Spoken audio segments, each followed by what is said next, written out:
যোগ্য বেশি না পারে সমস্যা মানে বৃষ্টির কারণে কাস্টমার নাই, কাস্টমারও নাই। কাস্টমার এখন বৃষ্টির কারণে কাস্টমার হম এর কারণে মানে মাল হমসার লেড়ে এর আগেও আমি মানে ফদু ছিলাম না। আজ বৃষ্টি কারণে আমার বেচা কিনে মূল্য আশা করি গরুর প্রতি না আমায়, কিন্তু আর প্রচুর লস হয়ে ধরুন প্যান্ডেল ভাড়া, গাড়ি ভাড়া প্রায় 20,000 টাকার মতো লস। যদি লইতে হলে একাটা অবস্থা তাহলে ইনশাল্লাহ বেচা কিনে দেওয়ার সম্ভাবনা বেশি। আশা করি আয় গরু 56 মতো লইতেও, কিন্তু আয় তো প্রতি বাজারে 10 গরু বেশি খেয়াল করবি, কিন্তু বাইক আর আওয়াজ একখানা বেশি না পারে। আল্লাহ রকম জান আছে সর্বোচ্চ একখান 2,10,000 উঠতে, আর একখান উঠতে তো 140, আগে উঠতে তো 100 করে নিচ্ছি। দেখুন কিনে ওরা গ্রাম থেকে কিনে যদি পাহাড় অঞ্চল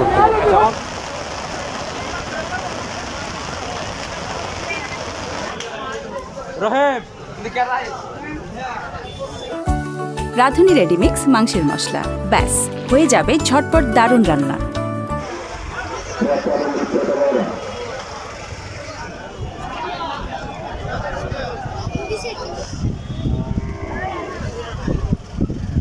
আর গরু আনি দিয়ে বিশ্ব বেচা কিনে নয়, বৃষ্টি কারণে কাস্টমার নয়, বৃষ্টি বেশি গেলে কাস্টমার নয়।